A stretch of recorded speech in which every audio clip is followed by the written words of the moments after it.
خدا کی عزت کی قسم، مجھے اللہ کی قسم، کبھی بھی میں طواف نہیں کروں گا جب تک میرا حبیب اس کا طواف نہ کرے۔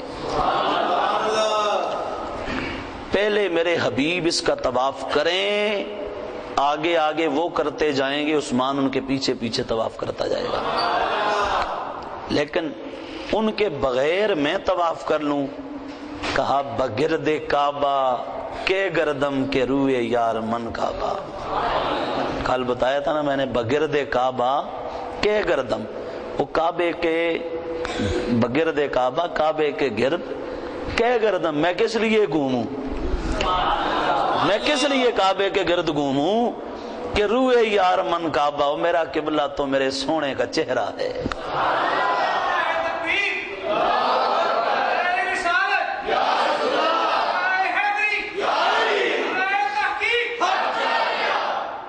کہا بگرد کعبہ کے گردم، اور میں کس لیے کعبے کے ارد گرد چکر لگاؤں، میں تو یہیں پیدا ہوا، اسی مکے میں جوان ہوا، انہی فضاؤں میں کبھی ہم بیٹھا کرتے تھے، انہی فضاؤں میں ہم نے بڑا وقت گزارا، ہم جانتے ہیں اس کو، کعبہ کو بھی جانتے ہیں اور اس کی حقیقت کو بھی جانتے ہیں۔ جس نے اس کی عظمتیں بتائی ہیں وہ میرا سونا حدیبیہ میں بیٹھا ہے، وہ وہاں بیٹھا ہو جو عظمتیں بتانے والا ہو، اور اس کے بغیر میں طواف کر لوں، یہ اپنا سونے کو کراس نہیں۔ جب وہ آ گیا تو اب ہم نے اسی کو سامنے رکھنا ہے، اس کے واسطے سے جانا ہے ہر طرف، اور ان کے وسیلے سے جانا ہے۔ امام انہی کو بنانا ہے، جہاں لے کے جائیں گے ہم پیچھے چلتے جائیں گے۔ تو اب میں اکیلا طواف ایسے نہیں کر سکتا، اور کبھی نہیں کروں گا طواف۔ ادھر عثمان یہ بات کر رہے ہیں، ادھر حدیبیہ میں نا صحابہ نے سرکار سے عرض کی، یہ الریاض النادرہ فی مناقب العشرہ، امام محب طبری 6 صدی ہجری کے بہت بڑے محدث گزرے ہیں، حدیث پر بہت بڑا کام کیا انہوں نے، اور سرکار کے 10 وہ صحابہ جن کو سرکار نے جنت کی بشارت دی تھی، جن کو سرکار نے جنت کی بشارت دی تھی۔ اور وہ مشہور حدیث ہے، نبی کریم علیہ السلام ایک جگہ بیٹھے ہیں اور باغ میں بیٹھے ہیں، تو آپ نے فرمایا کہ باہر دستک ہوئی، فرمایا جاؤ دیکھو جو آئے دروازہ کھولو، اندر آنے کی اجازت دو، اور ساتھ اس کو جنت کی بشارت دے دو۔ صحابی گئے، دروازہ کھولا، دیکھا تو حضرت جناب صدیق اکبر رضی اللہ تعالیٰ عنہ، کہا مرحبا مرحبا، آؤ اندر آ جاؤ، اور جنت بھی تمہارے نام لگ چکی ہے، جنت بھی قبول کرو۔ تو اب یہ کہہ دیا، اندر آ گئے۔ پھر تھوڑی دیر بعد دستک ہوئی، سرکار نے فرمایا جاؤ پھر کھولو، جو آیا ہے اس کو اندر آنے دو، اور ساتھ جنت کی خوشخبری بھی دے دو اس کو۔ اب گئے، دروازہ کھولا، دیکھا کہ اسلام کی غیرت مولا عمر تشریف لا رہے ہیں۔ کہا عمر آؤ آؤ، ویلکم ویلکم ویلکم، تشریف لے آؤ، اور جنت بھی سرکار نے تمہارے نام کر دی ہے۔ اندر آ گئے، پھر دستک ہوئی، فرمایا پھر جاؤ دیکھو کون ہے۔ سیاہ کی حدیث ہے، سیاہ ستہ کی روایت ہے، مشکات کے اندر موجود ہے، ترمذی کے اندر ہے۔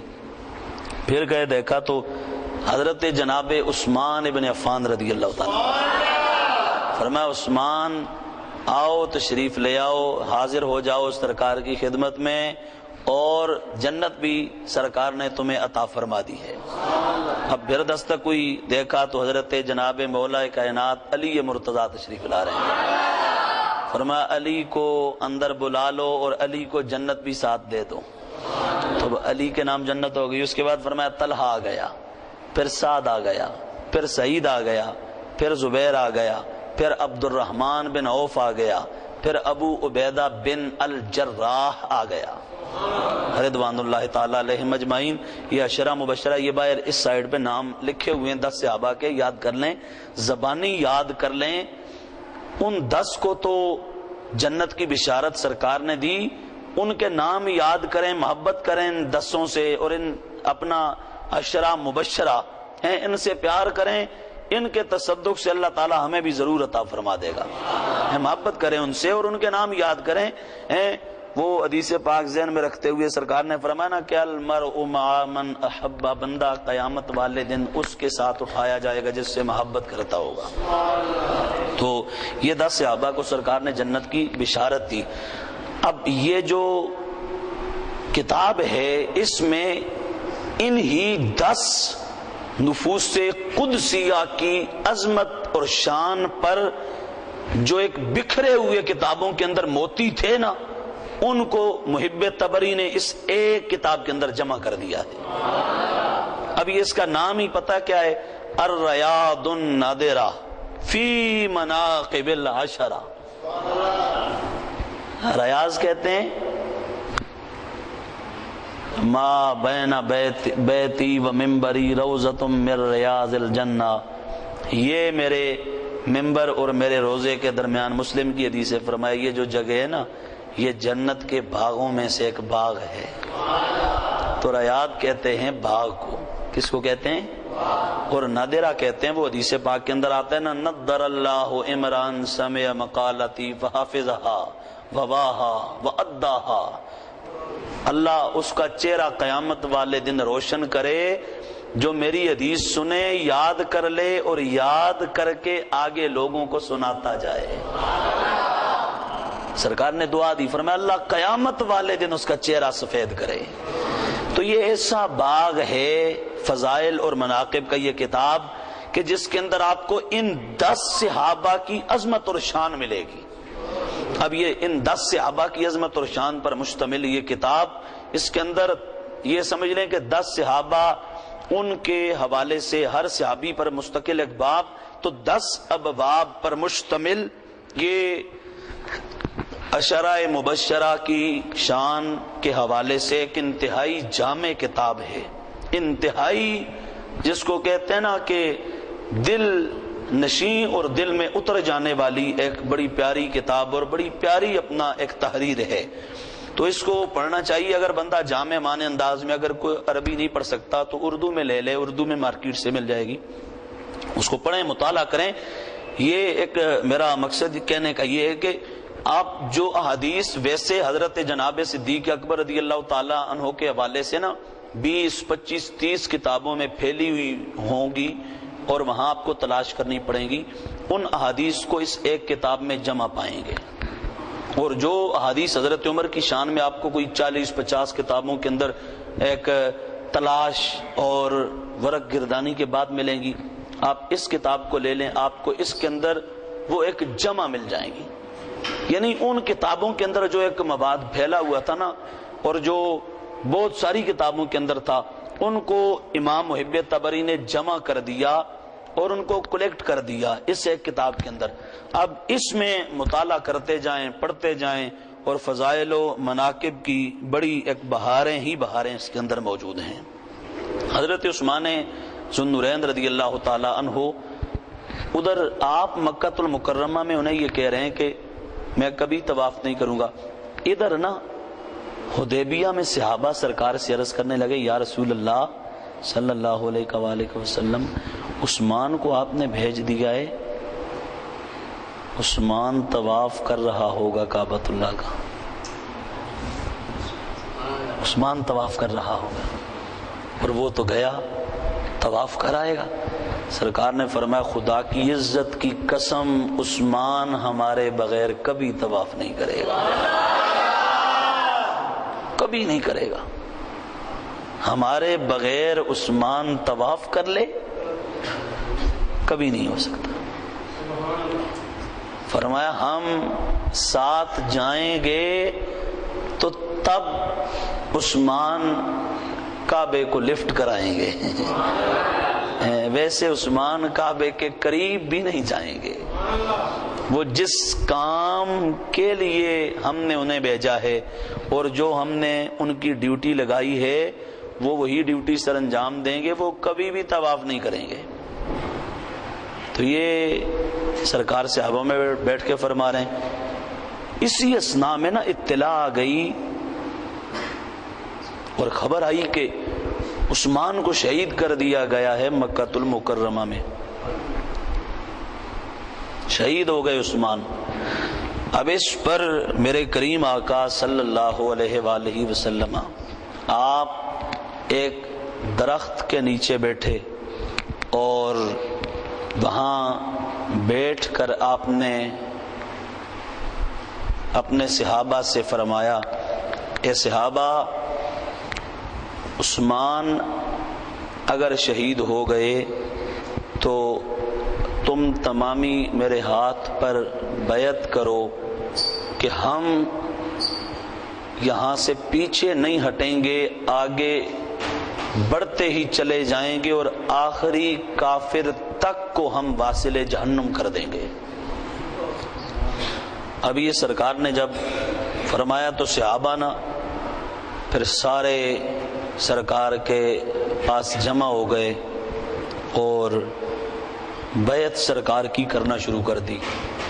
نبی کریم علیہ السلام کے ہاتھ پر ہاتھ رکھ کے باقاعدہ سب نے عہد و پیمان شروع کر دیا، یا رسول اللہ صلی اللہ علیہ وآلہ وسلم، ہم حاضر، ہم حاضر، یا رسول اللہ ہماری جان، ہمارا مال، سب کچھ آپ کے لیے ہے۔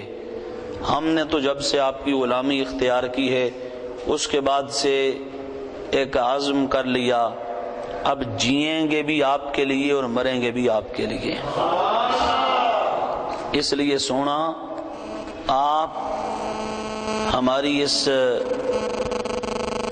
نیاز مندی کو قبول فرمائیے اور ہمارے اس جذبے کو قبول کیجئے کہ ہم آپ کو یقین دلاتے ہیں ہم پیچھے نہیں ہٹیں گے، یہاں سے ہم پیچھے نہیں جائیں گے، ہم واپس مڑ کے جب تک حضرت عثمان ذو النورین واپس صحیح سلامت آپ کے پاس نہیں پہنچ جاتے، ہم کبھی بھی یہاں سے پیچھے پلٹ کے۔ اس کو اللہ تعالی نے قرآن مجید سورہ فتح اس کی آیت نمبر 18 میں بیان فرمایا ہے۔ اسی واقعہ کو اللہ تعالیٰ نے سورہ فتح یا سورہ فتح کہہ لیں، اس کی آیت نمبر 18 میں بیان کیا۔ اللہ تعالیٰ اس منظر کو بیان کرتے ہوئے اعلان کرتا ہے اپنے مقدس کتاب قرآن مجید کے اندر،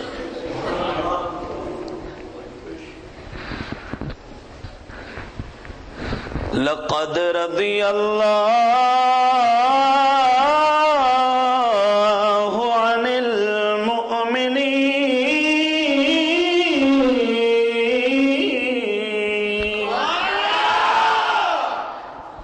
تیرے میرے اللہ کا قرآن اعلان کرتا ہے، میرا مالک اعلان فرماتا ہے، او کائنات والوں ذرا چشمان تصور میں وہ منظر لے آؤ جب میرا محبوب کی کر کے درخت کے نیچے بیٹھا ہے، ببول کے درخت کے نیچے میرا مدنی بیٹھ گیا، اپنی پشت کو لگایا کی کر کے درخت سے، وہ درخت بھی کہتا ہوگا او تو ذرا مجھے تو دیکھنا، تجھ پہ کلیم آیا تھا، میرے ساتھ پشت اللہ کے حبیب کی لگی ہے، میرے مدنی اس درخت کے نیچے بیٹھے، فرمایا صحابہ آؤ بیعت کرو، میرے ہاتھ پہ ہاتھ دو اور عہد و پیمان کرو کہ واپس نہیں جاؤ گے۔ اسی منظر کو بیان کرتے ہوئے میرا اللہ فرماتا ہے، لقد رضی اللہ عن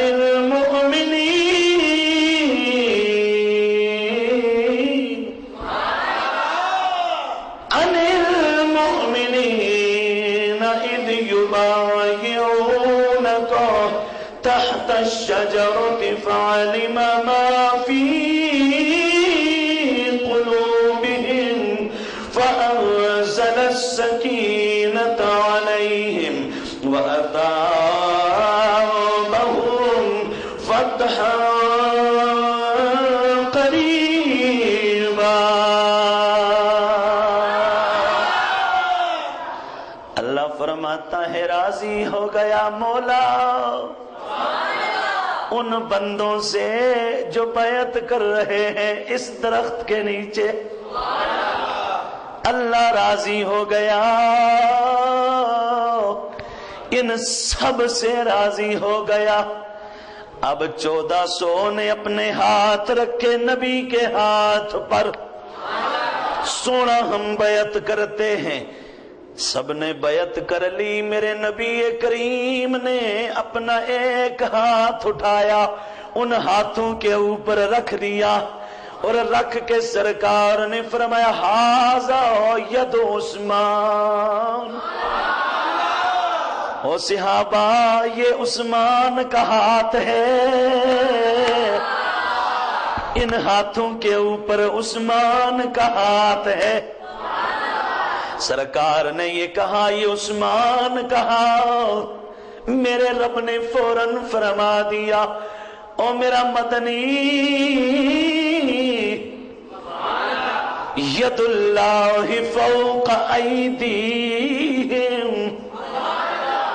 ان ہتھاں تے میں اللہ دا ہاتھ وے. ان ہاتھوں کے اوپر اللہ کا ہاتھ ہے.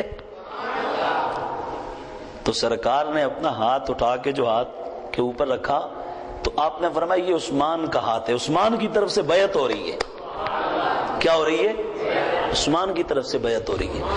ابھی عثمان کی جگہ سرکار نے اپنا ہاتھ رکھا اور اللہ تعالیٰ نے فرمایا ید اللہ فوق ایدیہم. ان ہاتھوں کے اوپر ہاتھ سونا آپ کا نہیں یہ اللہ کا ہاتھ ہے. جس کا ہاتھ ہے اللہ کا ہاتھ ہے. اب سرکار اپنے ہاتھ کو عثمان کا ہاتھ کہہ رہے ہیں. اللہ کہہ رہے یہ اللہ کا ہاتھ ہے. اب مجھے ایک بات تھوڑی سی وہ اس میں کافی نا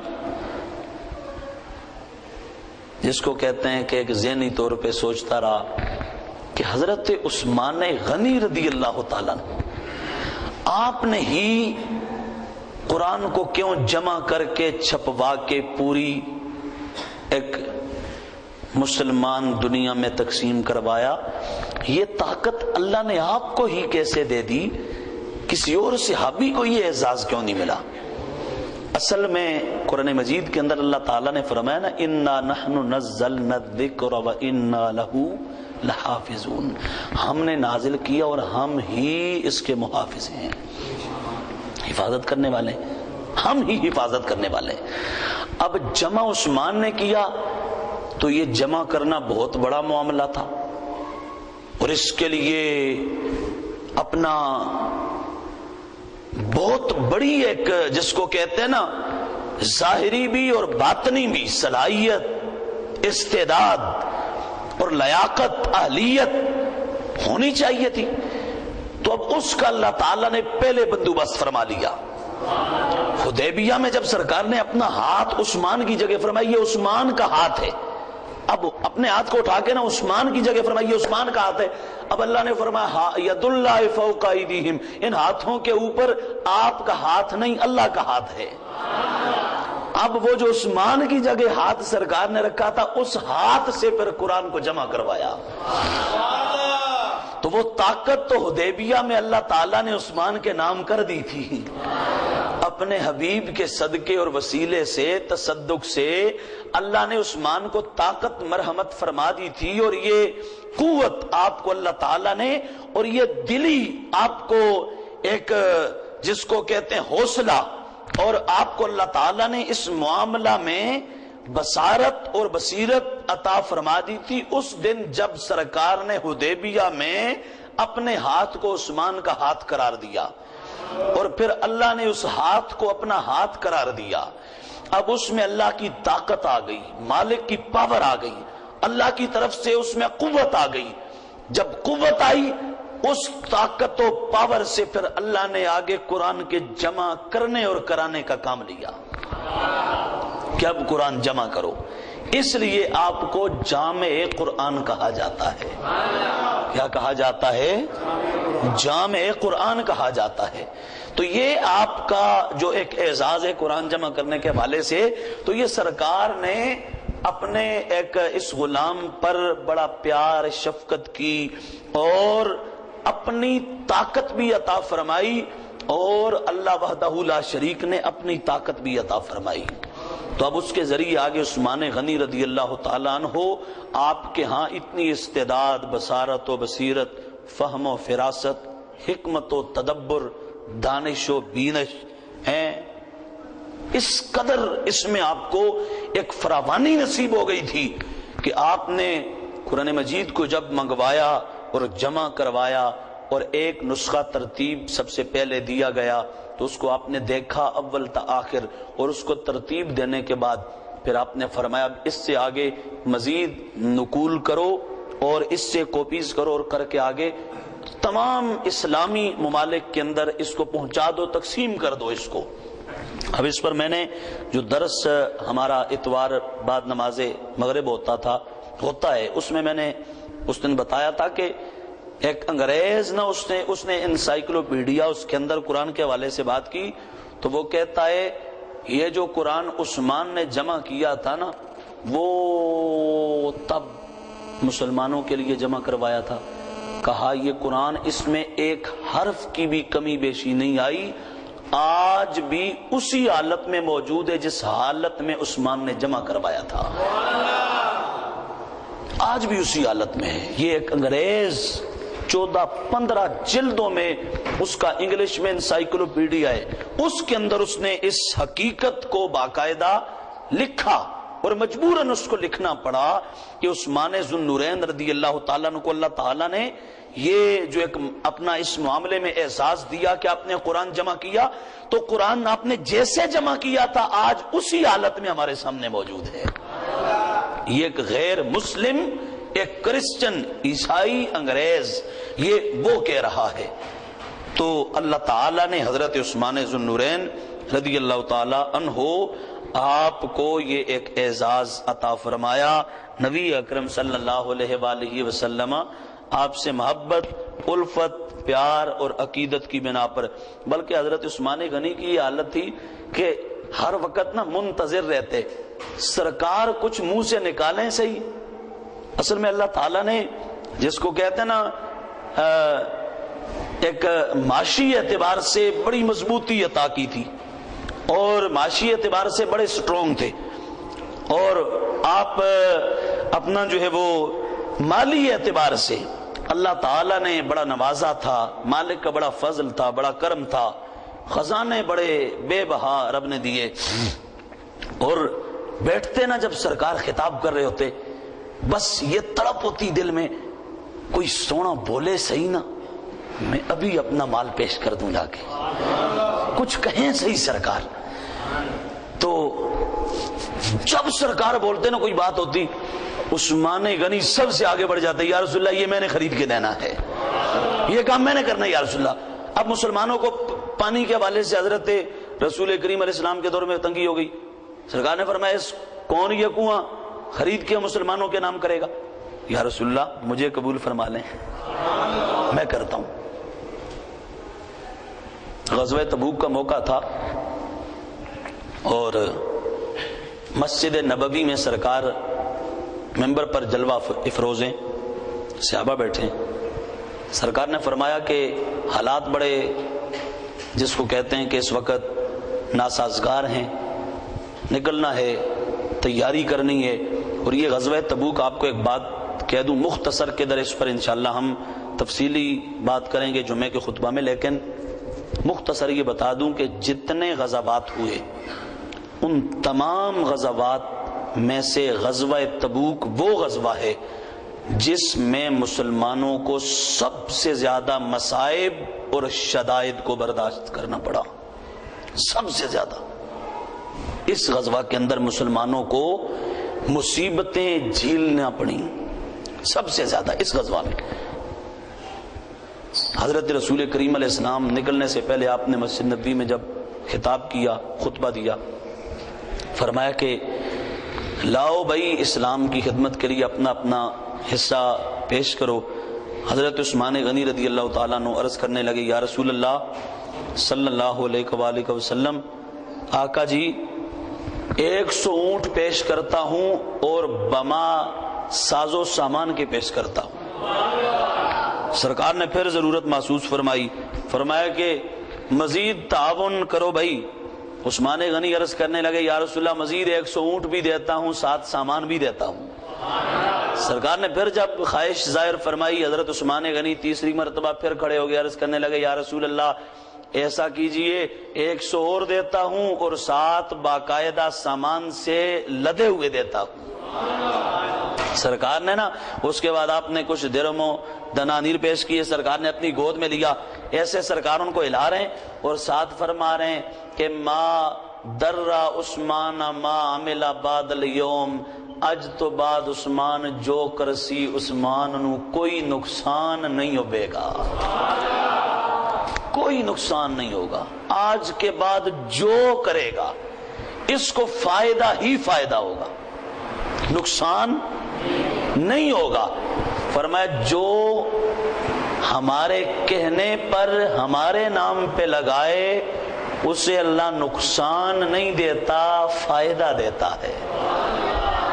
حضرت انس بن مالک رضی اللہ تعالیٰ عنہ یہ سرکار کے صحابی ہیں اور 10 سال سرکار کے گھر میں رہ کے انہوں نے سرکار کی خدمت کی ہے۔ کتنے سال؟ 10 سال۔ ابو داؤد شریف کے اندر روایت ہے، الشفاء کے اندر ہے، دیگر بہت ساری کتب میں 10 سال خدمت کی۔ ان کی والدہ لے آئی نا تو چھوٹے سے تھے اور عرض کیے یا رسول اللہ کوئی دعا بھی تو دے دیں میرے بیٹے کو۔ سرکار نے فرمایا اچھا اللہ جی بہت زیادہ اولاد دمیز، یا اللہ اس کو اولاد کی کثرت عطا فرما دے، اولاد کی کثرت عطا فرمانا۔ اب اولاد کی کثرت پتہ ہے کتنی ہوئی؟ پھر 100 سے زیادہ اولاد ہوئی پھر آپ کی۔ کتنی؟ انس بن مالک کے بیٹے اور بیٹیاں، پوتے پوتیاں نہیں، بیٹے بیٹیوں کی تعداد 100 سے زیادہ تھی۔ کتنی؟ 100 سے زیادہ۔ اور آج ہمارے ہاں کیا تصور ہے، خیال ہے، خبط ہے، ہمارے ہاں جو ایک جدید جدید جدید انتہائی جدید اور ماڈرن دی اگر میں سپرلیٹو کہنا تو پھر بھی تھوڑا کم، جو ہمارے پاس یہ ایک کنسپٹ ہے نا کہ بس یہ مختصر خاندان ہونا چاہیے تاکہ پرورش اچھی ہو جائے، تربیت اچھی ہو جائے اور مسائل نہ پیش آئیں اور کوئی تنگی نہ ہو۔ اور بھائی تم نے کب سے ٹھیکہ لے لیا رزق اور روزی دینے کا؟ اللہ فرماتا ہے ہم بچے کو دنیا میں بعد میں بھیجتے ہیں، ماں کے بدن میں جب اس میں روح پھونکی جاتی ہے پہلے اس کا رزق، عمر، اس کا نیک اور برا ہونا لکھ دیا جاتا ہے۔ اس کا رزق تو مالک نے ماں کے بطن میں ہے لکھوا دیا، اور جو لکھوا دیا اس میں سے کوئی ایک دھمڑی کام نہیں کر سکتا اور ایک دھمڑی بھی کوئی زیادہ نہیں کر سکتا۔ جو مالک نے لکھوا دیا وہ اس کو مل کے رہے گا، اور جو اس نے لکھوا دیا اس سے زائد کوئی ایک رتی بھی اس کو نہیں دے سکتا، ایک رتی بھی نہیں دے سکتا۔ تو جب نہیں دے سکتا تو وہ انسان پھر اس معاملے میں کیوں مالک سے ایک اپنا مقابلے کی جو ہے وہ یہ کوشش کر رہا ہے، اور کیوں اپنے مالک کے معاملات میں ایک اپنا تصرف کر رہا ہے؟ حضرت انس بن مالک کے 100 سے زائد، اور وہ وقت تھا کہ جب اس طرح آسائشیں، سہولیات نہیں تھی۔ اس دور میں انس بن مالک کی اولاد اتنی، اور کبھی تنگی نہیں ہوئی، کبھی بھی تنگی۔ پتہ ہے کیوں؟ سرکار نے عرض کی اللہم اکثر اولادہ، یا اللہ اس کو اولاد زیادہ دینا، وَأَكْثِرْ مَالًا، مال بھی زیادہ دینا۔ اب 7 اولاد کا بندوبست کیا تو اس اولاد کے لیے مال کا بندوبست بھی فرما دیا، ساتھ ہی مال کا بندوبست بھی کر دیا۔ اب پریشانی نہیں ہوئی، کبھی تنگی نہیں ہوئی، کبھی مسئلہ نہیں بنا، کبھی ان کو مالی اعتبار سے کوئی ٹینشن نہیں ہوئی۔ تو اب معاملہ کیا ہے؟ سرکار دو عالم علیہ السلام کی خدمت کی، آپ کی نوکری کی، صحیح معنوں میں غلامی اختیار کی، سرکار سے ایک مضبوط تعلق جوڑا، اللہ تعالیٰ نے دنیا و آخرت میں ان کو غنی اور مالدار بنا دیا تھا۔ تو اگر کوئی غنی بننا چاہتا ہے نا، تو میں نے اس دن بھی عرض کیا تھا یہاں پہ کہ کثرت سے قرآن مجید پڑھو، درود پاک پڑھو، اور خاص طور پر قرآن مجید کی ایک سورت ہے سورہ واقعہ، اس کو رات سونے سے قبل ہر بندہ پڑھنے کا معمول بنا لے۔ حدیث پاک میں آتا ہے جو ہر رات کو اس سورت کو پڑھتا ہے کبھی فقر فاقہ اس کے قریب نہیں آئے گا۔ حضرت عبداللہ بن مسعود رضی اللہ تعالیٰ عنہ سرکار کے صحابی ہیں، بیمار ہو گئے، سخت علیل ہو گئے۔ حضرت عثمان غنی آپ اس وقت خلیفہ تھے، سن 32 ہجری کی بات ہے۔ حضرت عثمان ذو النورین کو اطلاع ملی کہ عبداللہ بن مسعود سخت بیمار ہیں اور طبیعت انتہائی خراب ہے۔ حضرت عثمان غنی آئے عیادت کرنے کے لیے اور تیمارداری کے لیے آئے۔ عبداللہ بن مسعود آپ سے ملے اور ملنے کے بعد نا عثمان ذو النورین نے کہا، اے عبداللہ، تم ہر جمعرات کو نبی کے غلاموں کو درس حدیث دیا کرتے تھے اور آپ بیمار ہو گئے تو اب وہ دیوانے آتے ہیں، دیکھتے رہتے ہیں، بڑے پریشان ہیں، تو آپ کے لیے کوئی طبیب نہ بلا لیں جو آپ کا علاج کرے اور دوائی وغیرہ دے، طبیعت آپ کی ٹھیک ہو جائے، صحت بحال ہو جائے، اور وہی آپ کا جو درس حدیث چلتا تھا وہ پھر اسی طرح چلنا شروع ہو جائے۔ حضرت عبداللہ بن مسعود نے بڑا پیارا جواب دیا۔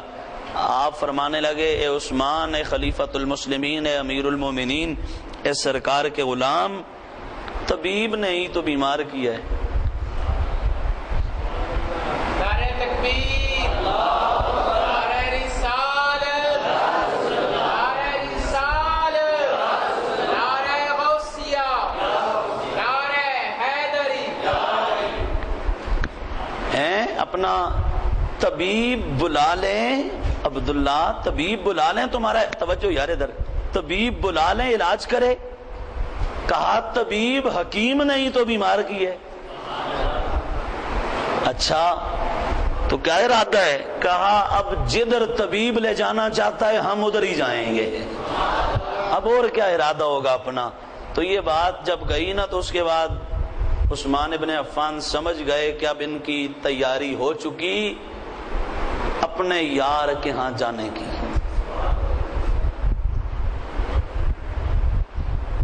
اس بستی اندر کی لینا جتھے سجنا باج اندھیرا ہے، او چل آزم اتھے چل چلیے جتھے یار دا آنا جانا ہے۔ عثمان نے کہا اب سمجھ آ گئی، آپ نہیں رہنا چاہتے۔ اچھا ایک گزارش کرنا چاہتا ہوں، ایسا کرو جو آپ کا بیت المال سے وظیفہ لگا ہوا ہے وہ وصول کر لو۔ عبداللہ بن مسعود فرمانے لگے، مجھے نہیں چاہیے، مجھے کوئی ضرورت، کوئی حاجت نہیں ہے۔ حضرت عثمان کہنے لگے او عبداللہ کو تمہیں ضرورت نہیں، پیچھے تمہاری بیٹیاں ہیں ان کے کام آ جائے گا، لے لو وصول کر لو۔ عبداللہ بن مسعود نے فرمایا اے عثمان ذو النورین، اپنی بیٹیوں کو بڑا قیمتی وظیفہ دے کے جا رہا ہوں، بڑا قیمتی ان کو خزانہ دے دیا۔ اے عبداللہ وہ کیا دیا؟ کہا انہیں بتا دیا ہر رات کو سورہ واقعہ پڑھ لینا، کبھی بھی نہ فقر آئے گا نہ فاقہ آئے گا۔ حضرت عبداللہ بن مسعود آپ نے جب یہ کہا، عثمان ذو النورین کہنے لگے نہیں، آپ حضور فرمایا میں اس معاملے میں علم الیقین، عین الیقین اور بولو کیا حق الیقین، کہاں مجھے اس معاملے میں حق الیقین حاصل ہے، جو میرے محبوب نے میرے مدنی نے مجھے دیا تھا نا تحفہ، میں نے زندگی بھر اس کو پڑھا، اس پر عمل کیا، آزما کے دیکھا، خدا کی قسم مجھے کبھی بھی نہ فقر آیا نہ کبھی فاقہ آیا۔ فرمایا جب مجھے نہیں آیا، ہم تجربہ کر چکے ہیں، اب تجربہ کر کے وہی نسخہ اپنے گھر والوں کو دے کے جا رہا ہوں، کبھی نہ فقر آئے گا نہ۔ اس لیے میں ایک وظیفے کے طور پہ آپ سے یہ گزارش کروں گا، اس کو روزانہ رات پڑھیں۔ سورہ واقعہ 2 سے 3 اس کے رکوع ہیں، اول آخر درود پاک پڑھ کے روزانہ اس کی رات سونے سے قبل تلاوت کر لیں، تجربہ کر کے دیکھ لیں۔ حدیث سنا دیے آپ کو، عبداللہ بن مسعود کا تجربہ پیش کر دیا، باقی ہم بھی چھوٹے سے ایک نوکر ہیں پیر سید مہر علی شاہ گولڈوی کے، اور چھوٹے سے ایک ہم غلام ہیں امام محمد رضا کے، تو ہم نے بھی کافی عرصہ سے اس کو معمول بنایا، تجربہ کیا، اس لیے آپ کو کہہ رہے ہیں آپ بھی تجربہ کر کے دیکھ لو۔ اگر ظاہراً کوئی مسئلہ ہے بھی نا، دل بادشاہ رہے گا، اصل بادشاہی تو دل کی ہے نا یار، بندہ ظاہراً سلطنت کا بادشاہ ہو لیکن دل کا بالکل نیلا، اور اپنا جس کو کہتے ہیں نا بڑے ماں، وہ کیا کہتے ہیں، وہ جو کپاس کا بیج ہوتا ہے اس کو کیا کہتے ہیں، کپاس کے بیج کو کیا کہتے ہیں، دل کے اندر اتنا بھی نہ ہو کہ اتنی سخاوت، تو وہ اس کو بادشاہ نہیں کہتے، اصل بادشاہی دل کی بادشاہی ہوتی ہے۔ تو آزماؤ، پڑھو، قرآن ہے، اس کو ایک صحیح معنوں میں معمول بناؤ، اللہ دل کی بے نیازی اور دل کا غنا عطا فرما دے گا۔ حضرت عثمان ذو النورین رضی اللہ تعالی عنہ، آپ کی بات 2-4 ختم کرتے ہیں۔ حضرت عثمان ابن عفان رضی اللہ تعالی عنہ، آپ حضور نبی اکرم صلی اللہ علیہ وآلہ وسلم آپ سے ہر موقع پر بڑا پیار محبت، جس طرح میں نے آپ کو ابھی عرض کیا، اظہار کرتے، بلکہ ایک مرتبہ نا سرکار کی دعوت کی۔ اب ایسے بھی کوئی دیوانہ کرتا ہے، دعوت کی نا سرکار کی گھر، تو اب سرکار چل رہے ہیں، پیچھے پیچھے چلتے ہوئے نا سرکار کے قدم گنتے جا رہے ہیں، قدم گنتے جا رہے ہیں۔